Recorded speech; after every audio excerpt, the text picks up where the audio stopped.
તો આજે લીધું છે અમે બહારનો પડખો અધૂરું, તો અધૂરું પડખું પૂરું કરવાનું છે આજે. આજે લાસ્ટ ડે છે. તો ચા આવી ગઈ તો ચા પી અને કામે કરી જઈને આ ભાઈ માલ પધારે છે. તો જલ્દી ફટાફટ માલ પધારીને કામ કરી દીધું શરૂ.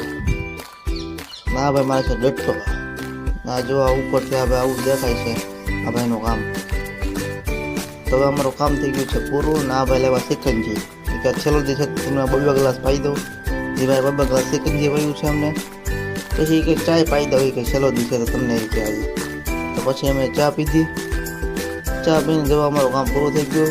ઘરે આવ્યો તો ગદુ બનીને પથારી ઉપડે છે. હું એને ઊભા થઈને પછી સુલા દેવા જવાના હતા. કાલે સત્સંગના લેવા હતી તો ઉપડતો નહોતો. તો અમે વિચાર આવ્યો કે નાની સાયકલમાં મેકી દે. તો જો એ સાયકલ કરે છે ડીચુક ડીચુક ડીચુક ડીચુક. પછી સુલા મેકીને જવા સાયકલ લઈને ઘરે જાય છે કયા કા એલા ધીમે એક પડી જાય એલા. પછી આવી ગયો બગીચે.